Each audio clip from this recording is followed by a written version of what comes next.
الحمد لله نحمده ونستعين ونستغفر ونؤمن به ونتوكل عليه ونعوذ بالله من شرور أنفسنا من سيئات أعمالنا من يهد الله فلا مضل له ومن يضلل فلا هادي له ونشهد أن لا إله إلا الله وحده لا شريك له ونشهد أن محمدا عبده ورسوله ونقر أن المهدي الموعود قد جاء ومضى أما بعد فقال الله تبارك وتعالى في القرآن المجيد أعوذ بالله من الشيطان الرجيم بسم الله الرحمن الرحيم حاميم والكتاب المبين إنا أنزلناه في ليلة المباركة إنا كنا منذرين فيها يفرق كل أمر حكيم صدق الله مولانا العظيم. موجود سامعین اکرام، اللہ سبحانہ و تعالی سورۃ طوفان رکو نمبر 1 میں ارشاد فرمایا، حامیم، قسم ہے اس کتاب روشن کی، ہم نے اس کو ایک برکت والی رات میں اتارا، بے شک ہم ڈرانے والے ہیں، اس رات ہر حکمت والا معاملہ فیصل کیا جاتا ہے. موجود سامعین جلسہ، اللہ تبارک و تعالیٰ کا احسان عظیم ہے ہم پر کہ اللہ سبحانہ و تعالیٰ نے ہم کو امت محمدیہ میں پیدا فرمایا، اور اس کے ساتھ ساتھ اللہ تبارک و تعالیٰ نے ہمیں یہ بھی شرف بخشا کہ ہم امامنا مہدی موعود علیہ السلام کے اوپر ایمان لے کر آئے اور ان کی ہم نے تصدیق کی. آئیے آج اس متبرک رات میں، جس کو ہم شب برات کے نام سے یاد کرتے ہیں، برات کے معنی کیا ہے اس کو دیکھنا ہے. پہلے آقا نامدار احمد مصطفیٰ فخر دو عالم صلی اللہ علیہ وسلم نے اس رات کی بڑی فضیلت بیان فرمائی ہے، اور اس رات میں امت محمدیہ صلی اللہ علیہ وسلم کے گنہگاروں کو اللہ تبارک و تعالیٰ دوزخ کے آگ سے رستگاری دیتا ہے. برات کے معنی چھٹکارا پانا، دوزخ کی آگ سے بری ہونا. اب اس میں اللہ تبارک و تعالیٰ قرآن مجید میں جو ارشاد فرمایا، اس امر میں اختلاف پایا جاتا ہے کہ لیلۃ المبارکہ سے کون سی رات مراد ہے.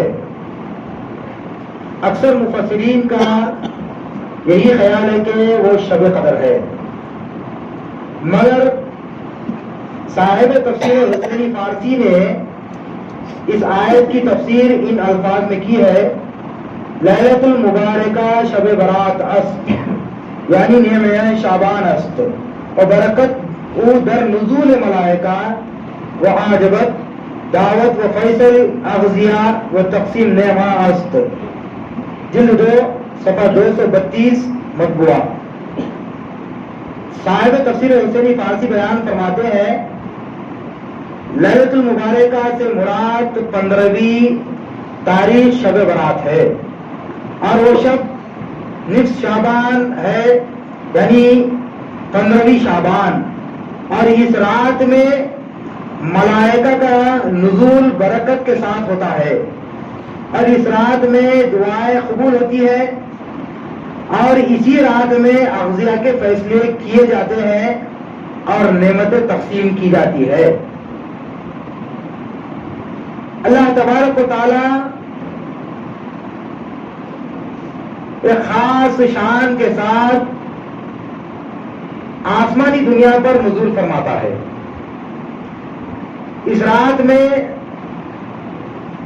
رحمت و رافت کے فرشتوں کو اس کرۂ ارض پر بھیجتا ہے تاکہ وہ جا کر اس کے بندوں کو دیکھیں کہ وہ کس حال میں ہے، اور برکت کا نزول اللہ سبحانہ و تعالیٰ پوری کی پوری رات کرتے رہتا ہے۔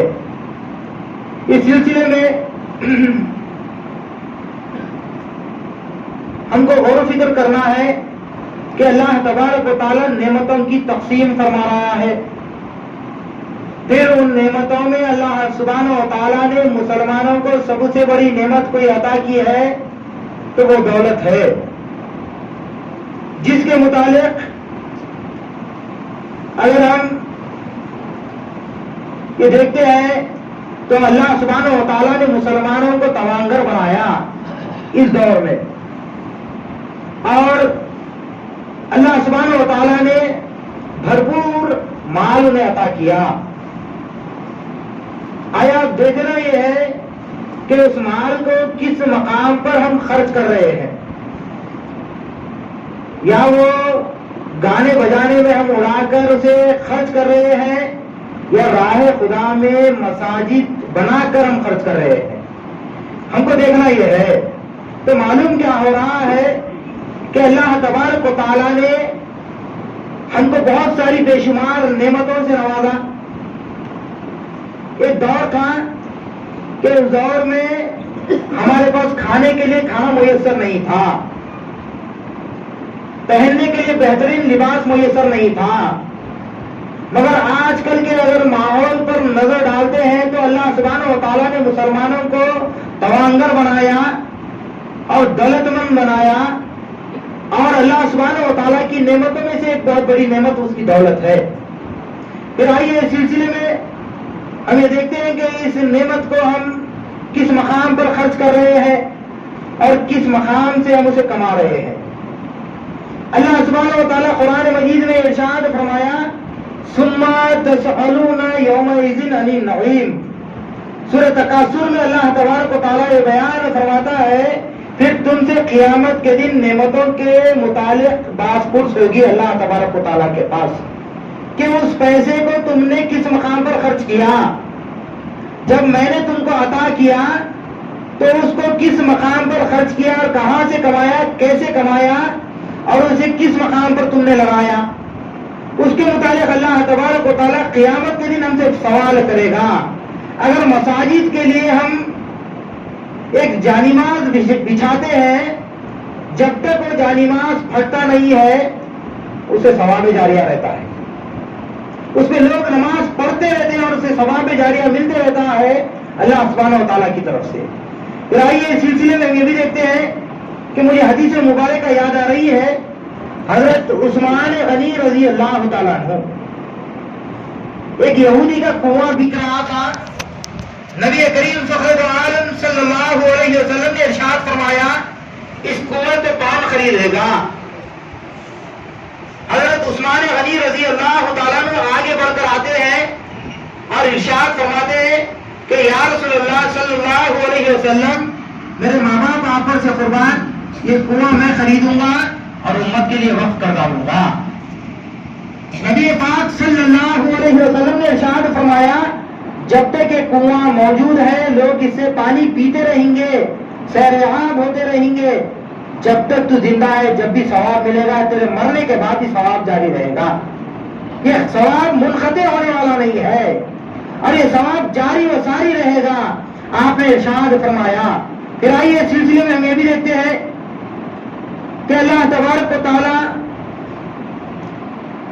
بے شمار نعمتیں عطا فرمائی، اس میں سے ایک نعمت ہم کو اللہ سبحانہ و تعالیٰ نے پانی کی دی ہے۔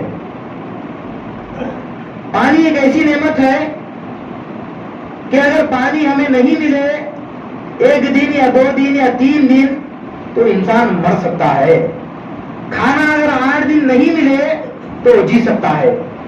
تو معلوم کیا ہو رہا ہے کہ حضرت عمر فاروق رضی اللہ تعالیٰ عنہ جلیل القدر صحابی ہے، نبی پاک صلی اللہ علیہ وسلم کے ساتھ ایک باغ میں داخل ہوتے ہیں، اس باغ کا مالک حضور پاک علیہ الصلوۃ والسلام کے سامنے انگور کے خوشے اور کھجور کے خوشے پیش کرتا ہے.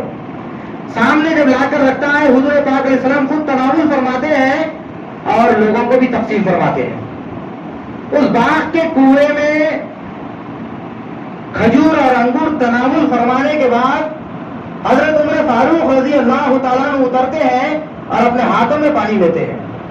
ابھی آپ پانی پیتے بھی نہیں ہیں اور ارشاد فرماتے ہیں کہ یہ کتنا ٹھنڈا پانی ہے. نبی پاک صلی اللہ علیہ وسلم وہاں پر تشریف فرما تھے. آپ نے ارشاد فرمایا اے عمر اس کے متعلق بھی تجھ سے باز پرس ہوگی اللہ کے پاس. حضرت عمر رضی اللہ تعالیٰ عنہ کے ہیبت کے مارے ہاتھوں سے پانی چھوٹ جاتا ہے. آپ ارشاد فرماتے ہیں کہ یا رسول اللہ صلی اللہ علیہ وسلم کیا اس کے متعلق بھی پوچھو گی اللہ کے پاس؟ تو آپ نے ارشاد فرمایا ہاں اس کے متعلق بھی پوچھو گی.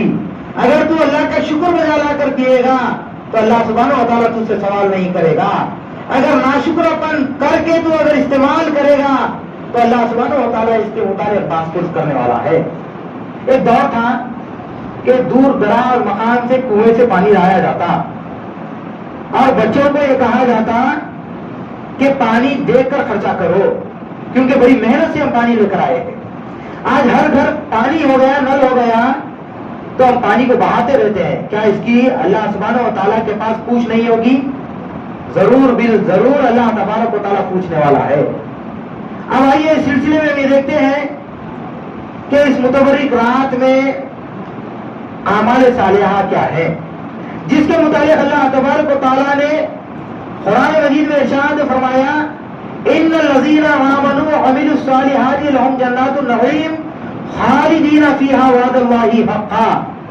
اللہ تبارک و تعالیٰ نے ارشاد فرمایا وہو العزیز الحکیم کہ اللہ سبحانہ و تعالیٰ نے ارشاد فرمایا بے شک جو لوگ ایمان لائے اور عمل صالح کیا ان کے لیے نعمتوں والی جنتیں ہیں، ان میں ہمیشہ رہیں گے. اللہ کا وعدہ سچا ہے اور وہ غالب حکمت والا ہے.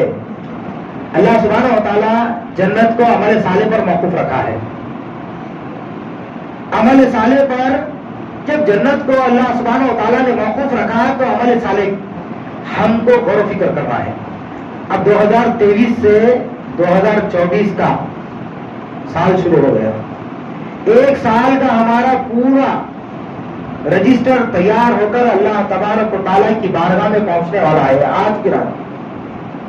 آج کی رات پہنچنے والا ہے اور نیا رجسٹر ہمارا کھلنے والا ہے.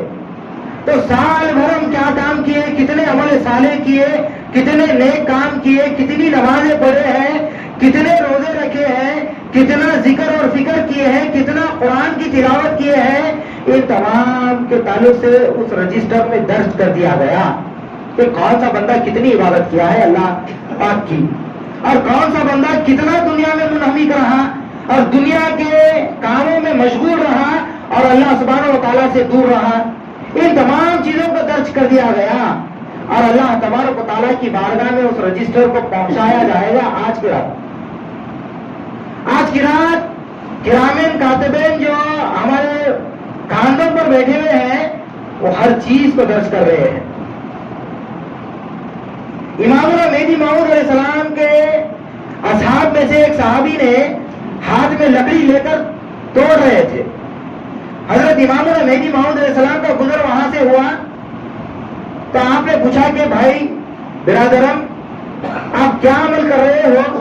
تو انہوں نے کہا کہ میں لکڑی کو توڑ رہا ہوں، کچھ نہیں کر رہا ہوں. حضرت امامنا مہدی موعود علیہ السلام نے ارشاد فرمایا کہ فرشتوں کو بھی مہلت دو اور اللہ کے ذکر میں لگے ہوئے رہو، اللہ کی یاد میں لگے ہوئے رہو. وہ کتنے مرتبہ تمہارا یہ عمل لکھیں گے؟ تو معلوم کیا ہو رہا ہے کہ ہر عمل ہمارا لکھا جا رہا ہے.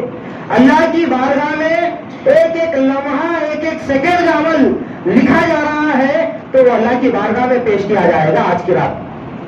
اب آئیے اس سلسلے میں دیکھتے ہیں اس 15ویں شعبان سے آئندہ 15ویں شعبان تک جتنے بچے پیدا ہونے والے ہیں وہ پیدا ہو جائیں گے اور اس 15ویں شعبان سے آئندہ 15ویں شعبان تک جتنے لوگ گزرنے والے ہیں وہ گزر جائیں گے اور ان کا نام درج کر دیا گیا ہے. تو معلوم کیا ہو رہا ہے کہ اللہ سبحانہ و تعالیٰ اغذیہ کے فیصلے کر رہا ہے، اور اللہ سبحانہ و تعالیٰ موت اور حیات کے فیصلے کر رہا ہے، اور اللہ سبحانہ و تعالیٰ اس رات میں کس کو کتنی دولت عطا کرنا ہے، کس سے کتنی دولت چھیننا ہے، وہ تمام چیزوں کو درج کر رہا ہے۔ تو معلوم یہ ہو رہا ہے کہ اللہ کی دست قدرت میں تمام کی جان، ہم سب کی اللہ کی دست قدرت میں ہے۔ اب آئیے اس سلسلے میں آپ سے ذکر کر رہا تھا کہ حضرت نبی پاک صلی اللہ علیہ وسلم نے ارشاد فرمایا اپنی صاحبزادی سے مخاطب ہو کر، یا فاطمہ لا تتکلی انکی بنتی، اے ملی اے ملی اے ملی، اے فاطمہ تو اس بھروسے میں مت رہے کہ تو محمد عربی صلی اللہ علیہ وسلم کی بیٹی ہے، تیرا کام کیا ہے، عمل کیے جا عمل کیے جا عمل کیے جا۔ آپ عمل کی طرف آپ نے ترغیب دلائی، اور پہلے سے ہی بعمر تھی بی بی فاطمہ الزہرا رضی اللہ تعالیٰ عنہا، کوئی عمل کرنے کی آپ کو ضرورت نہیں تھی، بعمل تھی اور خاتون جنت ہے، سب سے پہلے جنت میں داخل ہونے والی بی بی فاطمہ الزہرا رضی اللہ تعالیٰ عنہ کی ذات گرامی۔ امت کی طرف اشارہ ہے حضور پاک علیہ السلام کا کہ تم لوگ عمل کر کے جاؤ اس دنیا سے، تاکہ اللہ تبارک و تعالیٰ کے پاس سرخرو ہو جاؤ۔ حضرت امام مہدی موعود علیہ السلام نے ارشاد فرمایا، بعمل مقبول بے عمل مردود، جس نے عمل کیا وہ مقبول خداوندی ہو گیا اور اللہ کی نظروں میں سرخرو ہو گیا، پاک ہو گیا۔ تو معلوم کیا ہو رہا ہے، جس نے عمل نہیں کیا وہ مردود ہو گیا، لعین ہو گیا۔ تو عمل صالح کی طرف ترغیب دلائے، ہم کو بتائے کہ ہمارا کیا عمل ہے، ہم کو کیا کرنا چاہیے، کہ ہم کو کتنی عبادت اور ریاضت کرنا چاہیے اللہ کی بارگاہ میں۔ اب آئیے اس سلسلے میں ہم یہ بھی دیکھتے ہیں کہ اس رات کی فضیلت کیا ہے، چند حدیث مبارکہ کو سماعت کریے۔ حدیث مبارکہ میں آیا، وقال علیہ السلام والذی بعثنا بالحق نبیا ان صلوا علی فی هذه الليلہ یاتیہ من ثواب النبیین والمرسلین والملائکہ والناس اجمعین۔ خرۃ الواعظین صفحہ 182 جلد 2 مطبوعہ کی روایت ہے۔ آقائے نامدار احمد مصطفیٰ فخر دو عالم صلی اللہ علیہ وسلم نے ارشاد فرمایا، قسم ہے پروردگار کی، جو مجھ پر اس رات کثرت سے درود پڑھے اس کو انبیاء، مرسلین اور ملائکہ کا ثواب دیا جاتا ہے۔ اب یہاں پر سوال یہ پیدا ہوتا ہے کہ اس رات میں ہم کتنی عبادت کرنے کی کوشش کرتے ہیں اور کتنا اللہ کی طرف توجہ کرنے کی کوشش کرتے ہیں، دیکھنا ہمیں یہ ہے۔ یہ رات سال میں ایک ہی مرتبہ آتی ہے، پھر لوٹ کر آئندہ سال ہی آتی ہے، تو اس میں جتنا ہم کو درود و سلام پڑھ کر ثواب کمانا ہے کما سکتے ہیں، کیونکہ اس میں جو کوئی کثرت سے اگر درود بھیجے گا آقائے نامدار احمد مصطفیٰ فخر دو عالم صلی اللہ علیہ وسلم اور امامنا مہدی موعود علیہ السلام کی ذات گرامی پر، ان کے اصحاب اور اولاد پر، تو ان کو ملائکہ کا، مرسلین کا اور انبیاء علیہ السلام کا ثواب دیا جائے گا۔ اب آئیے اس سلسلے میں اور ایک روایت کو سماعت کیجیے، اس کا صحیح اندازہ اس رات کا ہم کو معلوم ہوگا۔ زہرۃ الریاض کی ایک روایت ہے کہ اس میں بیان کیا گیا حضرت عیسیٰ علیہ السلام کا ذکر کرتے ہوئے، حضرت عیسیٰ رضی اللہ رات کے حصے میں اٹھے اور 14ویں رات کا چاند ہے، اس میں آپ سیر کرنے کے لیے نکلے، ایک پہاڑ پر آپ چڑھے۔ حدیث مبارکہ میں آیا کہ اس پہاڑ پر گول، سفید، شفاف، دودھ سے بھی زیادہ صاف پتھر رکھا ہوا ہے۔ آپ جاتے ہیں اس مقام پر، جب چاند کی روشنی اس پر پڑتی ہے تو وہ چمکتا ہے، دمکتا ہے۔ حضرت عیسیٰ رضی اللہ اس کے اطراف میں گھومتے ہیں اور خدا کی قدرت کو دیکھتے ہیں۔ حضرت عیسیٰ علیہ السلام سے اللہ تبارک و تعالیٰ یہ سوال کرتا ہے آواز آتی ہے اللہ سبحانہ و تعالیٰ کی طرف سے، وہی آتی ہے اے عیسیٰ کیا دیکھ رہا ہے؟ عیسیٰ نبی اللہ نے بیان فرمایا کہ یا باری تعالیٰ میں تیری قدرت کو دیکھ رہا ہوں کہ کتنا صاف اور شفاف، دودھ سے بھی زیادہ سفید تو نے پتھر کو پیدا کیا ہے۔ عیسیٰ نبی اللہ سے اللہ تبارک و تعالیٰ نے بیان فرمایا اس کے اندر کیا ہے، دیکھنے کا خواہش مند ہے تو؟ عیسیٰ علیہ السلام نے بیان فرمایا ہاں ہاں کیوں نہیں، میں دیکھوں گا اس کے اندر کیا ہے۔ عیسیٰ نبی اللہ جب دیکھنے کے خواہش مند ہوئے تو اللہ سبحانہ و تعالیٰ نے پتھر کو پھٹنے کا حکم دیا۔ جب پتھر دو شاخ ہوا تو اس کے اندر ایک شیخ کبیر ہے جو ضعیف العمر آدمی ہے، وہ عبادت میں مشغول ہے، اس کے سامنے عصا پڑا ہوا ہے، اس کی لکڑی، اور سامنے انگور کا خوشہ لٹکا ہوا ہے۔ حضرت عیسیٰ نبی اللہ اس کی عبادت ختم ہونے کے بعد اس سے سوال کرتے ہیں کہ تو نے اس میں کتنے برس سے عبادت شروع کی اور کتنے برس سے کر رہا ہے؟ حضرت عیسیٰ علیہ السلام سے اس نے بیان کیا کہ میں 400 برس سے اس پتھر میں اللہ کی عبادت کر رہا ہوں، اللہ کی یاد میں مشغول ہوں 400 برس سے۔ آپ نے پوچھا کہ تیری غذا کیا ہے؟ تو اس نے بیان کیا یہ تازہ کھجور انگور کا خوشہ روزانہ جنت سے اللہ تبارک و تعالیٰ میرے پاس بھیجتا ہے۔ تیری پیاس کیسے بجھتی ہے؟ تو اس نے بیان کیا کہ اسی سے میری پیاس بھی بجھتی ہے اور بھوک بھی مٹتی ہے، اور میں اس میں 400 برس سے عبادت کر رہا ہوں۔ حضرت عیسیٰ نبی اللہ دیکھ کر متعجب ہو جاتے ہیں اور اللہ سبحانہ و تعالیٰ سے مخاطب ہو کر ارشاد فرماتے ہیں کہ یا باری تعالیٰ اس 400 سالہ عبادت سے بھی بہترین چیز کوئی موجود ہے تیرے پاس؟ اللہ تبارک و تعالیٰ نے ارشاد فرمایا ہاں ایک چیز میرے پاس موجود ہے جو امت محمدیہ کے لیے خاص کر کے رکھا ہوں، وہ 15ویں شعبان کی شب ہے، جو رات میں قیام کرے گا دن میں روزہ رکھے گا، اس 400 سالہ عبادت سے زیادہ اس کو ثواب دیا جائے گا۔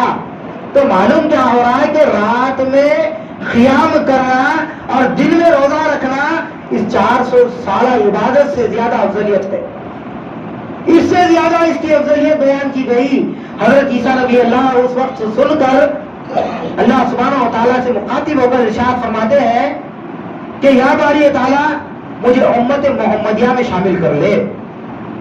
اللہ سبحانہ و تعالیٰ نے آپ کی دعا کو قبولیت کا جامع عطا فرمایا، آسمانوں میں زندہ اٹھا لیا۔ جب آپ قرب قیامت کے قریب آئیں گے تو امتی بن کر آئیں گے۔ ہم کتنے خوش قسمت ہیں کہ ہم آقا نامدار احمد مصطفیٰ فخر دو عالم صلی اللہ علیہ وسلم کی امت میں پیدا کیے گئے، اور 400 سالہ عبادت سے زیادہ افضل ترین رات ہمیں اللہ تبارک و تعالیٰ نے نصیب فرمائی ہے۔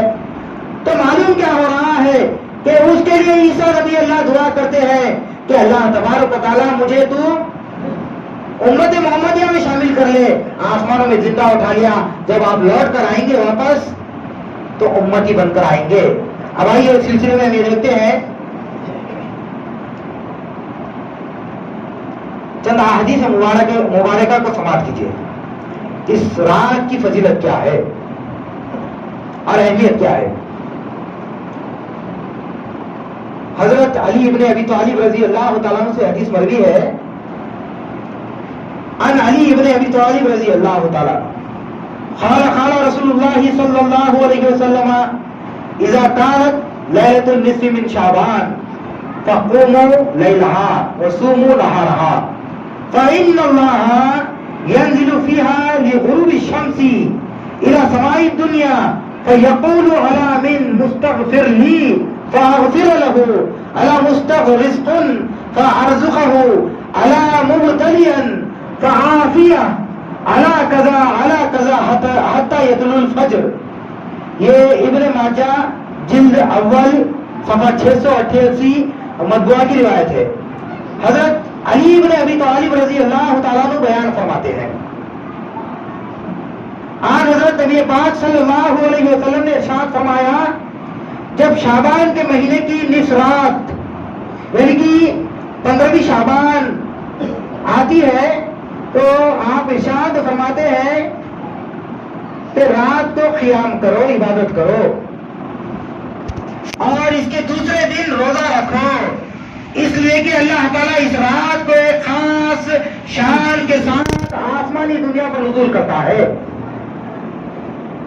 آسمانی دنیا پر نزول کرتا ہے سورج غروب ہوتے ہی، پہلے آسمان پر آ جاتا ہے اور پھر اپنے بندوں سے پکار کر کہتا ہے کوئی اپنے گناہوں کی توبہ طلب کرنے والا، میں اس کے گناہوں کو معاف کر ڈالوں اور بند کتاب کر ڈالوں۔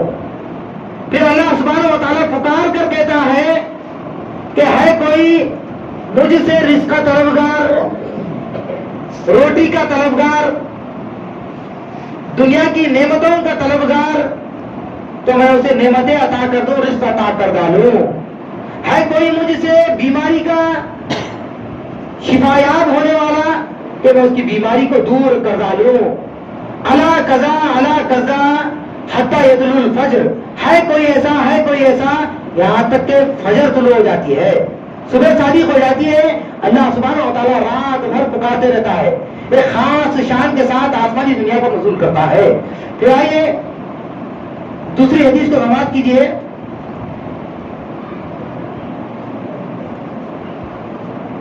عن ابی ہریرہ رضی اللہ تعالی ان رسول اللہ صلی اللہ علیہ وسلم قال ينزل ربنا عز وجل كل ليلة الى سماء الدنيا حين يبقى ثلثه الليل الاخرة فيقول من يدعوني فاستجيبوا له، من يسألني فأعطيت، من يستغفر لي فأغفر له۔ ابو داؤد جلد 1 صفحہ 490 مطبوعہ۔ اللہ تبارک و تعالیٰ 15ویں شعبان کی شب میں ہی پہلے آسمانی دنیا پر نہیں آتا، بلکہ ہر روز آتا ہے۔ حضرت ابو ہریرہ رضی اللہ تعالیٰ نے بیان فرماتے ہیں کہ نبی پاک صلی اللہ علیہ وسلم نے فرمایا ہمارا پروردگار ہر رات آسمانی دنیا پر نزول فرماتا ہے، جبکہ رات کا آخری حصہ باقی ہو، اور فرماتا ہے کہ جو کچھ لوگ مجھ سے مانگنا چاہتے ہیں وہ مانگ لے، میں ان کے گناہوں کو معاف فرما ڈالوں گا۔ اور پھر آپ ارشاد فرماتے ہیں کہ اللہ سبحانہ و تعالیٰ اپنے بندوں سے پکار کر کہتا ہے کہ ہے کوئی روٹی کا طلبگار، رزق کا طلبگار، ویسے رزق عطا کر ڈالوں۔ پھر اللہ تبارک و تعالیٰ پکار کر کہتا ہے اپنے بندوں سے ہے کوئی بخشش کا طلبگار، میں اسے بخش ڈالوں، اس کے گناہوں کو معاف فرما ڈالوں، یہاں تک کہ فجر طلوع ہو جاتی ہے۔ اللہ سبحانہ و تعالیٰ معراج کو دن میں بھی کرا سکتا تھا، سوال پیدا ہوتا ہے، شب برات کو دن میں بھی رکھ سکتا تھا، شب قدر کو دن میں بھی رکھ سکتا تھا، مگر رات کا انتخاب کیوں کیا؟ تو معلوم کیا ہو رہا ہے کہ ساری دنیا جب سوتی ہے تو اللہ سبحانہ و تعالیٰ اپنے بندوں کو اپنا قرب عطا کرتا ہے جو رات میں اٹھ کر اللہ کی عبادت کرتے ہیں۔ سورہ مدثر میں اللہ تبارک و تعالیٰ نے ارشاد فرمایا قم اللیل الا قلیلا، اے محبوب صلی اللہ علیہ وسلم آپ رات کے حصے میں اٹھیے اور میری عبادت کیجیے، مجھے پکاریے۔ حضور پاک علیہ السلام رات کے حصے میں اٹھتے اور اللہ تبارک و تعالیٰ کو پکارتے۔ حدیث مبارکہ میں آیا بی بی عائشہ صدیقہ رضی اللہ تعالیٰ عنہ بیان فرماتی ہے کہ میں دیکھا کرتی حضور پاک علیہ السلام کو کہ اللہ تبارک و تعالیٰ نے آپ کے تقدم اور تاخر کے گناہوں کو معاف فرما دیا، پھر بھی آپ اتنی شدت کے ساتھ رات میں اٹھ کر اللہ کی عبادت کرتے ہیں۔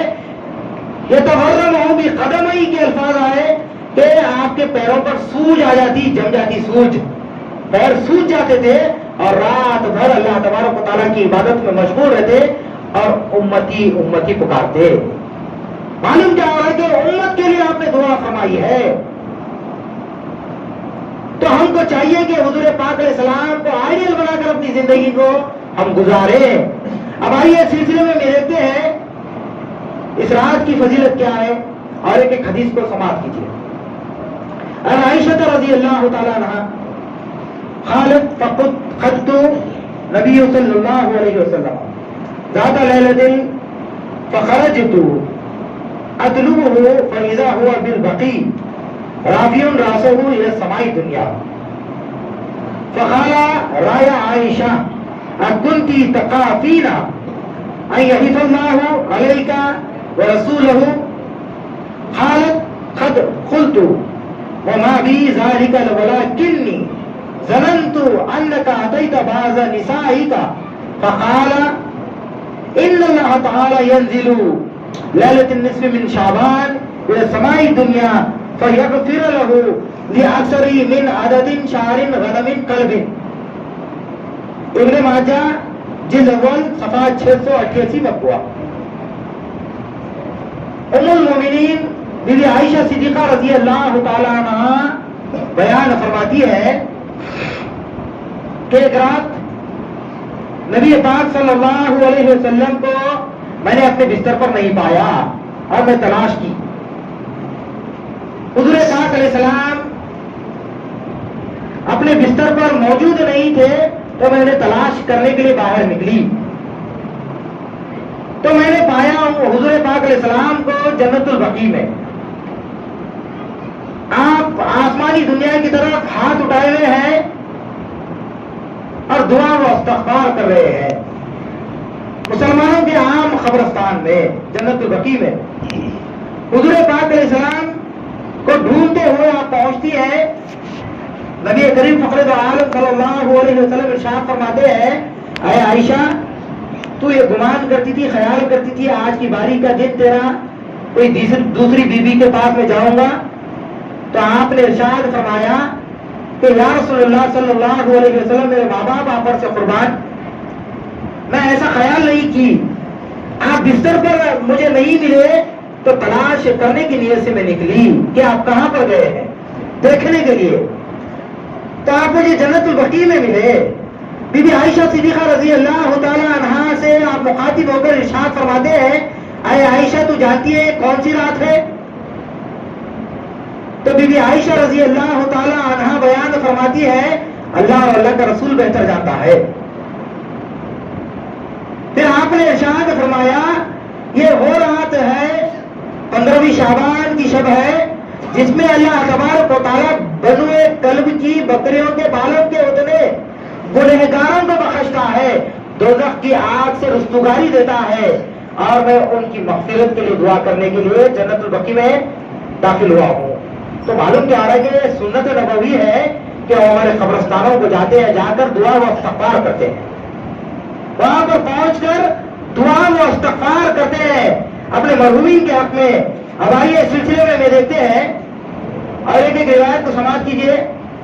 عن ابی موسیٰ الاشعری ان رسول اللہ صلی اللہ علیہ وسلم قال ان اللہ یطلع فی لیلۃ النصف من شعبان فیغفر لجمیع خلقہ الا لمشرک او مشاہد.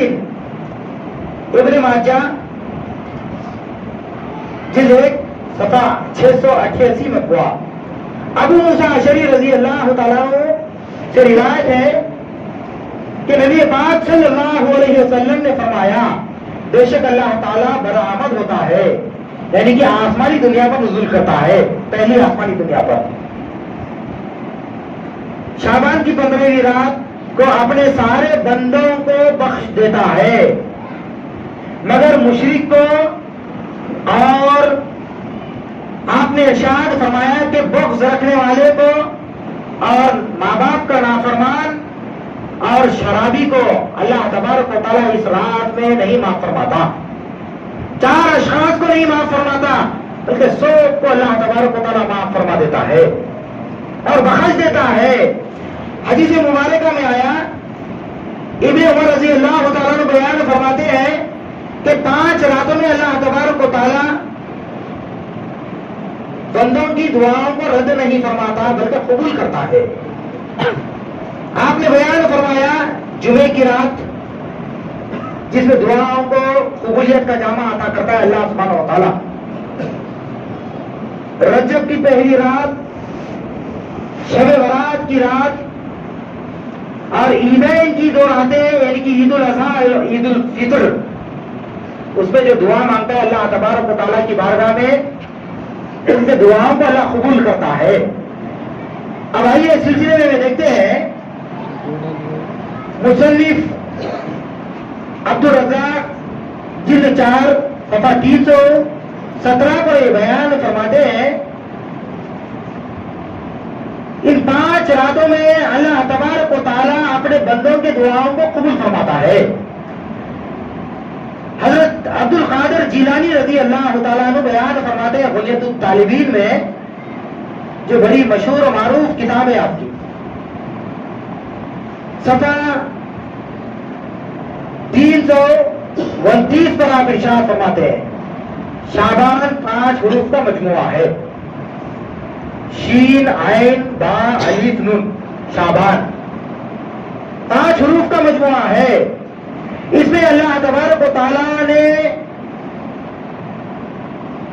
اس کے شین میں شرط رکھا ہے، محبت کو رکھا ہے اللہ سبحانہ و تعالیٰ، پھر اس کے عین میں الف، عظمت اور بلندی کو رکھا ہے کہ اس رات میں جو مانگتا ہے اللہ تبارک و تعالیٰ اس بندے کو اللہ سبحانہ و تعالیٰ بلندی کے مقام پر لے جاتا ہے۔ پھر اس کے با میں بیر کو رکھا ہے، یعنی کہ نیکی کو رکھا ہے۔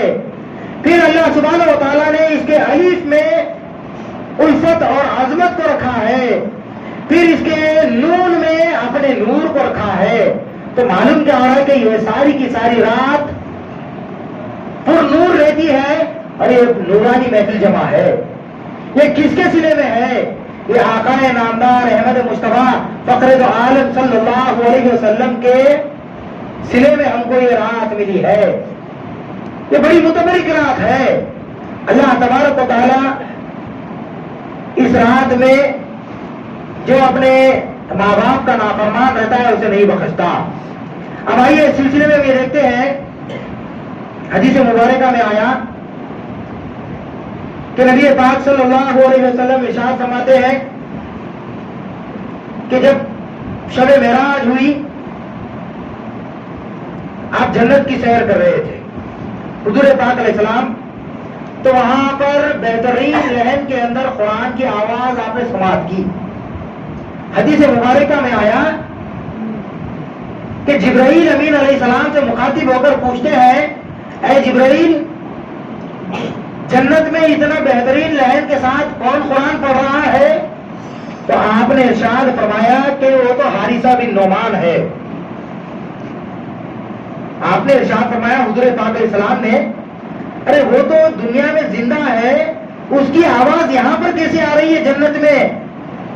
تو اللہ تبارک و تعالیٰ نے جبرائیل امین علیہ السلام نے بیان فرمایا کہ اللہ سبحانہ و تعالیٰ نے بیان فرمایا کہ حارثہ بن نعمان اپنی ماں کی اتنی خدمت کیا کہ اللہ سبحانہ و تعالیٰ کو اس کی ادا پسند آئی، تو جنت والوں کا اس کے قرآن کو سنایا جائے۔ اللہ نے حکم دیا تو وہ دنیا میں قرآن پڑھتا ہے تو جنت والوں کو اس کا قرآن سنایا جاتا ہے۔ یہ مرتبہ، یہ مقام ماں کی خدمت کرنے کے سلے میں ملا اور کسی سلے میں نہیں۔ تو معلوم کیا ہو رہا ہے کہ جن کی ماں زندہ ہے ان کے لیے وہ نعمت ہے، اور معلوم کیا ہو رہا ہے کہ اللہ سبحانہ و تعالیٰ نے نعمتوں میں سب سے بڑی نعمت ماں اور باپ کو رکھا ہے، جس کے قدموں تلے جنت کو رکھ دیا اللہ سبحانہ و تعالیٰ نے، اور باپ کو بیچ کا دروازہ بنا دیا۔ تو ہم کو قدر کرنے کی ضرورت ہے۔ پھر آئیے حضرت موسیٰ کلیم اللہ، موسیٰ علیہ السلام اللہ تعالیٰ سے کلام کرتے ہیں، بات کرتے ہیں، پوچھتے ہیں کہ یا باری تعالیٰ، جنت میں میرا ساتھی کون ہوگا؟ اللہ پاک نے بیان فرمایا، اے موسیٰ، جنت میں تیرا ساتھی ایک خصاب ہوگا۔ آپ متعجب ہو کر پوچھتے ہیں باری تعالیٰ سے، میں ٹھہرا نبی اللہ، وہ ٹھہرا خصاب، اور جنت میں وہ میرے کیسے ساتھی ہوگا؟ اللہ پاک نے ارشاد فرمایا، ہاں ہم نے تیرا ساتھی اسے بنایا ہے۔ موسیٰ کلیم اللہ پوچھے کہ وہ کہاں پر رہتا ہے؟ تو اللہ نے پتہ بتایا تو اس کی دکان پر آپ پہنچے. آپ درخت کے پیچھے ٹھہر کر دیکھنا شروع کیے کہ وہ گوشت کو کاٹا اور گوشت فروخت کیا. تھوڑا سا گوشت بچ گیا تو وہ اپنی جھولی میں بھر لیا, بھر کر دکان بند کر کے اپنے گھر کی طرف رواں دوا ہوا. موسیٰ کلیم اللہ اس کا پیچھا کرتے رہ گئے. جب پہنچے وہاں پر موسیٰ علیہ السلام تو اس مقام پر آپ نے دیکھا کہ وہ دروازہ کھولا, بستر پر ایک ضعیفہ لیٹی ہوئی ہے, پلنگڑی پر. اس کو وہ اٹھاتا ہے, پانی پلاتا ہے, پھر لٹا دیتا ہے, کھانا پکا کر لاتا ہے, کھانا کھلاتا ہے, منہ پوچھتا ہے. وہ لیٹتے ہوئے دعا دیتی ہے کہ میرے پیارے بیٹے, اللہ تبارک و تعالیٰ تیرا حشر موسیٰ کے ساتھ کرے جنت میں. وہ یہ بیان کرتا ہے کہ وہ ٹھہرے نبی اللہ, میں ٹھہرا خصاب, میرا ان کا کیا تال میل ہے, یہ کیسے ممکنات میں سے ہے. ہر روز تو دعا دیتی ہے کہ موسیٰ کے ساتھ میرا حشر کرے. موسیٰ کلیم اللہ سنتے رہتے ہیں باتوں کو, اور آپ وہاں پر پہنچتے ہیں اور جا کر پوچھتے ہیں کہ یہ ضعیفہ کون ہے. تو موسیٰ کلیم اللہ سے مخاطب ہو کر یہ ارشاد فرماتا ہے کہ یہ ضعیفہ میری والدہ ہے. روزانہ میں اسے پانی پلاتا ہوں, کھانا کھلاتا ہوں, اس کا منہ پوچھتا ہوں, اس کی خدمت کرتا ہوں, اسے پھر بستر پر لٹا دیتا ہوں. اور لٹانے کے بعد مجھے دعا دیتی ہے کہ بیٹا تجھے اللہ تبارک و تعالیٰ تیرا حشر جنت میں موسیٰ کے ساتھ کرے, موسیٰ کلیم اللہ کے ساتھ. موسیٰ علیہ السلام کو وہ جانتا نہیں, پہچانتا نہیں تھا. موسیٰ علیہ السلام نے ارشاد فرمایا کہ تیری ماں کی دعا اللہ تبارک و تعالیٰ قبول کر لی, تیری ماں کی دعا اللہ سبحانہ و تعالیٰ قبول کر لی, اور میں ٹھہرا موسیٰ اور جنت میں تو میرا ساتھی. آپ نے ارشاد فرمایا تو معلوم کیا ہو رہا ہے, نعمتوں میں سب سے بڑی نعمت اپنی والدہ ہے کہ اس کے جب ہاتھ اٹھتے ہیں تو عرش کے پائے کو ہلا دیتے ہیں, اور وہ مانگ کر اپنے بیٹے کے لیے سب چیزوں کو عطا کر دیتی ہے اللہ رب العزت سے. تو معلوم کیا ہو رہا ہے, ہمارے لیے غنیمت ہے. پھر آئیے اس سلسلے میں ہم یہ دیکھتے ہیں کہ موسیٰ کلیم اللہ کی والدہ ماجدہ جب گزر جاتی ہے, موسیٰ علیہ السلام راستے سے گزرتے ہیں, ٹھوکر کھا کر جب گرتے ہیں تو گرنے کے بعد اٹھتے ہیں تو حاجب غیبی سے آواز آتی ہے. اللہ رب العزت بیان فرماتا ہے کہ اے موسیٰ اب سنبھل کر چل, وہ ہاتھ نہیں ہے جو تیرے لیے اٹھا کرتے تھے. تو معلوم کیا ہو رہا ہے کہ ایک مرتبہ اگر ماں چلے گئی تو پھر وہ لوٹ کر آنے والی نہیں ہے, تو ہم کو ان کی قدر کرنے کی ضرورت ہے. اب آئیے اگر ہم اس بات پر غور و فکر کرتے ہیں تو میں معلوم ہوتا ہے حدیث مبارکہ کا مطالعہ کرتے ہیں تو حضرت اویس قرنی رضی اللہ تعالیٰ عنہ ہے, خرن میں موجود. اویس قرنی رضی اللہ تعالیٰ عنہ یمن کے علاقے میں آپ ٹھہرے ولی اللہ, آپ کی والدہ ماجدہ کے تابع دار. آپ کی والدہ ماجدہ اگر لکیر کھینچ دیے اس کے اگر آگے نہیں جانا تو آگے نہیں جاتے. دل دیکھ کر حضور پاک علیہ السلام کو ایمان لے کر آئے. دل میں اشتیاق تھا کہ حضور پاک علیہ السلام سے جا کر مدینہ پاک میں ملاقات کرے. ماں سے اجازت لیتے ہیں, والدہ ماجدہ ان کی بیان کرتی ہے بیٹا اگر محمد عربی صلی اللہ علیہ وسلم تجھے ملے تو ملاقات کر کے آنا, اگر نہ ملے گھر میں موجود نہ ہو تو لڑ کر آ جانا, اطاعت گزار. مدینہ پاک پہنچتے ہیں. حضور پاک علیہ السلام کو معلوم تھا کہ اویس قرنی آنے والا ہے مجھ سے ملاقات کرنے کے لیے. آپ گھر سے باہر تشریف لے جاتے ہیں یہ دیکھنے کے لیے کہ یہ اپنی ماں کی اطاعت کرتا ہے یا نہیں. گھر میں موجود نہیں ہے, دستک دیتے ہیں, اندر سے آواز آتی ہے کہ حضور پاک علیہ السلام گھر میں تشریف فرما نہیں ہے. تو حضرت اویس قرنی رضی اللہ تعالیٰ عنہ غمزدہ ہو کر چلے جاتے ہیں اپنی والدہ ماجدہ کے پاس, لوٹ کر جاتے ہیں. آپ نے ارشاد فرمایا آپ کی والدہ ماجدہ نے کیا ملے تجھے محمد عربی صلی اللہ علیہ وسلم؟ انہوں نے کہا میری پیاری ماں وہ مجھے نہیں ملے, میں نے تجھ سے پہلے ہی کہا تھا کہ تو وہاں پر مت جا. حضرت اویس قرنی رضی اللہ تعالیٰ عنہ کی والدہ ماجدہ نے بیان فرمایا کہ حضور پاک علیہ السلام وہاں پر موجود نہیں ہے، تو نہیں سنا۔ معلوم کیا رہا ہے کہ نہیں تھے، لوٹ کر آ گئے۔ حضرت اویس قرنی رضی اللہ تعالیٰ عنہ ولی کامل بنے اپنے دور کے۔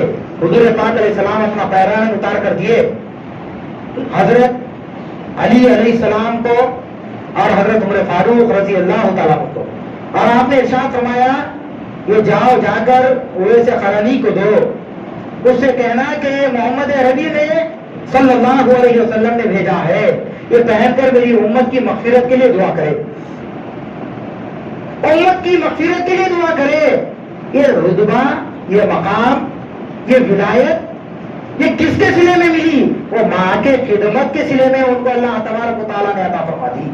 تو معلوم کیا ہو رہا ہے، جو بندہ ماں کی خدمت کرتا ہے اس کو ولی کا درجہ مل جاتا ہے، وہ ولی کے رتبے پر پہنچ جاتا ہے اور اللہ تبارک و تعالیٰ کا اسے قرب حاصل ہو جاتا ہے۔ وہ پیراہن پہن کر امت کی مغفرت کے لیے آپ نے دعا فرمائی ہے۔ یہ حضور پاک علیہ السلام کے عاشق تھے، سچے عاشق رسول صلی اللہ علیہ وسلم تھے۔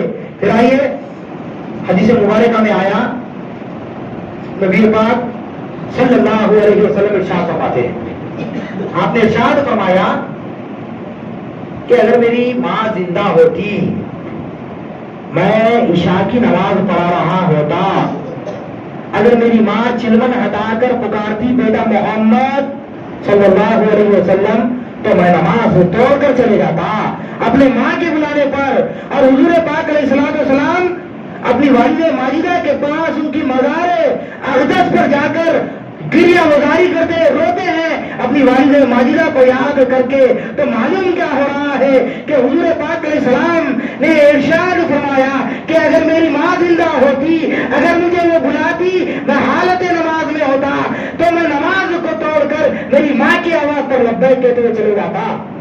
جس کی والدہ ہے اس کی وہ قدر کرے، جس کا باپ زندہ ہے وہ اس کی قدر کرے۔ تو معلوم کیا ہو رہا ہے، یہ نعمتوں میں سب سے بڑی نعمت ہے ہمارے لیے۔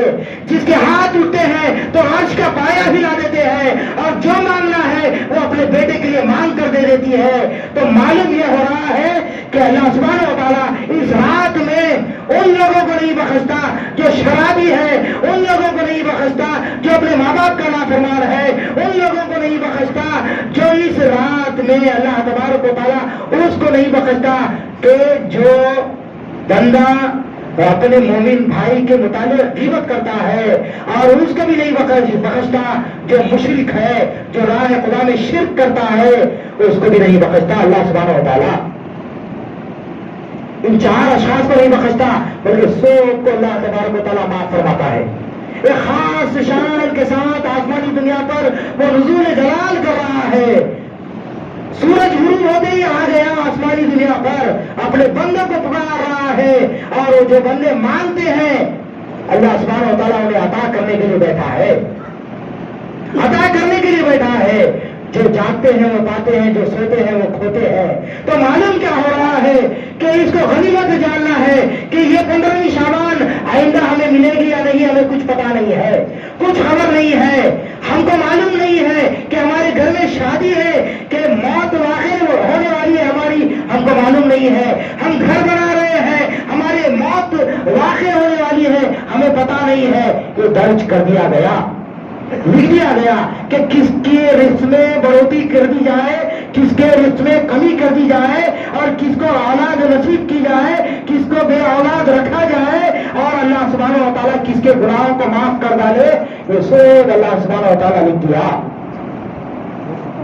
یہ 15ویں شعبان سے آئندہ 15ویں شعبان تک جتنے پیدا ہونے والے سے پیدا ہو جائیں گے، بچے ہو یا بچی ہو۔ یہ 15ویں شعبان سے آئندہ 15ویں شعبان تک جتنے مرنے والے ہیں وہ سب دائیں اجل کو لبیک کہیں گے۔ تو معلوم کیا ہو رہا ہے کہ لوٹ کر اللہ سبحانہ و تعالیٰ کی طرف جانا ہے، تو عمل صالح کرنا ہے، نیک کام کرنا ہے۔ حضور پاک علیہ السلام نے ارشاد فرماتے ہیں، بی بی عائشہ صدیقہ رضی اللہ تعالیٰ عنہا اس حدیث کے راوی ہے، آپ نے ارشاد فرمایا کہ میں نے کبھی بھی حضور پاک علیہ السلام کو اتنی کثرت سے ماہ شعبان میں شدت کے ساتھ روزے روزے رکھتے ہوئے دوسرے مہینوں میں نہیں دیکھا جتنا اس مہینے میں دیکھا. شدت کے ساتھ آپ روزے رکھتے ہیں اور آپ یہ ارشاد فرماتے ہیں حضور پاک علیہ السلام کہ اے کاش کہ میں حالت روزے میں رہوں, ماہ شعبان چلتا رہے, اس میں مجھے موت واقع ہو جائے تو کتنا بہتر ہوگا. تو معلوم کیا ہو رہا ہے کہ اس مہینے کے روزے بھی افضل ترین ہے. رات میں قیام کرنا اور دن میں روزہ رکھنا یہ ہمارے لیے فائدہ مند ہے. سال بھر کے عبادتیں ریاضتوں کا ثواب اس میں دیا جا رہا ہے. 400 برس کا ثواب اس میں دیا جا رہا ہے. پھر رات کے حصے میں اٹھ کر اللہ کو پکارتے ہیں اپنے بندے, اللہ کی یاد میں لگ جاتے ہیں. ان بندوں کے لیے اللہ سبحانہ و تعالیٰ رحمت کے رافت کے دروازوں کو کھول دیتا ہے. فرشتوں سے پوچھتا ہے, حدیث مبارکہ میں آیا, اللہ سبحانہ و تعالیٰ جب لوٹ کر جاتے ہیں صبح صادق ہونے کے بعد فرشتے, تو فرشتوں سے مخاطب ہو کر پوچھتا ہے اللہ سبحانہ و تعالیٰ, تم نے میرے بندوں کو کس حال میں چھوڑ کر آیا ہے؟ فرشتے کہتے ہیں ایک کو ہم نے رکوع میں چھوڑا ہے, ایک کو سجدے میں چھوڑا ہے, ایک کو جلسے میں چھوڑا ہے, ایک کو قیدے میں چھوڑا ہے, ایک کو سجدے میں چھوڑا ہے, ایک کو تسبیحات و تحلیلات کرتے ہوئے چھوڑا ہے, اور ایک کو ذکر میں چھوڑا ہے, ایک کو قرآن کی تلاوت میں چھوڑا ہے, اور ایک کو تیرے ذکر میں چھوڑا ہے. تو معلوم کیا ہو رہا ہے کہ تمام تر بندوں کو عبادت اور ریاضت میں چھوڑ کر اللہ کے پاس جب جاتے ہیں, اللہ سبحانہ و تعالیٰ ان سے مخاطب ہو کر یہ پوچھتا ہے کہ تم لوگ کیا چاہتے ہو؟ تو اللہ تبارک و تعالیٰ سے وہ فرشتے یہ کہتے ہیں کہ یا باری تعالیٰ ہم ان بندوں کی جن سے مغفرت طلب کرتے ہیں, انہیں معاف فرما ڈال. بڑے کل کے بکریوں کے بالوں کے اتنے گنہگاروں کو اس رات میں اللہ سبحانہ و تعالیٰ دوزخ کی آگ سے رسوگاری دے رہا ہے. آج توبہ کی رات ہے, توبوا الی اللہ, اللہ کی طرف توبہ کرو, رجوع کرو. یہ رات پھر آنے والی نہیں ہے, آئندہ ساری آئے گی. اس میں جتنا ہو سکے گریہ وزاری کرے, آہ و بکا کرے, اپنے رب کو راضی کرنے کی کوشش کرے. آج مسلمانوں سے اللہ رب العزت ناراض ہے. جب ناراض ہوتا ہے تو اس کی علامت یہ ہے کہ ظالم حکمرانوں کو مسلط کر دیتا ہے. عالم اسلام میں تمام مسلمان پریشان ہیں, ہر طرف سے انہیں مارا جا رہا ہے, انہیں نقصان پہنچایا جا رہا ہے, اور ساری دنیا مل کر دشمن ہو گئی ہے. تو ہم کو چاہیے کہ ہمارے ایمان کو تازہ کرنے کی ضرورت ہے, اللہ کی طرف رجوع کرنے کی ضرورت ہے, گریہ وزاری کرنے کی ضرورت ہے, آنکھوں سے آنسوؤں کو ٹپکانے کی ضرورت ہے. تو معلوم کیا ہو رہا ہے کہ اللہ کو راضی کرنے کی ضرورت ہے. میں آخر میں اللہ تبارک و تعالیٰ سے یہ دعا کروں گا کہ اللہ سبحانہ و تعالیٰ ہم تمام لوگوں کے گناہوں کو معاف فرما ڈالے. اللہ سبحانہ و تعالیٰ سے دعا ہے کہ ہم تمام لوگوں کو بعمل بنا ڈالے.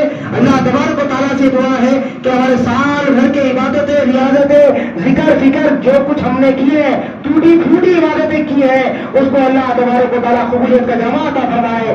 اللہ سبحانہ و تعالیٰ سے دعا ہے کہ اللہ سبحانہ و تعالیٰ ہم تمام لوگوں کو عمل صالح کرنے کی توفیق عطا فرمائے. اللہ پاک سے یہ دعا ہے کہ ہمیں پکا سچا مسلمان مہدوی بنا ڈالے. اللہ سبحانہ و تعالیٰ سے دعا ہے کہ ہمیں پکا سچا, ہم کو نمازی بنا ڈالے, ہم کو ذاکر اور شاکر بنا ڈالے. اللہ پاک سے دعا ہے کہ ہمارے مرحومین جو گزر چکے ہیں, اللہ پاک ان کی خبر کو کشادہ کر ڈالے, اور ان کی خبروں میں جنت و فردوس کی کھڑکی کو کھول ڈالے, ان کے خبروں کو کشادہ کر ڈالے, ان کی لہد میں اپنے دیدار سے حضور پاک علیہ السلام اور مہدی علیہ السلام کے دیدار سے انہیں مشرف فرمائے. اللہ پاک سے دعا ہے کہ اللہ سبحانہ و تعالیٰ ہماری آنے والی نسلوں کو تا قیامت تک مہدویت پر دائم و قائم رکھے, ایمان پر زندہ رکھے, مسلمانیت پر زندہ رکھے, ایمان پر خاتمہ بالخیر کرے.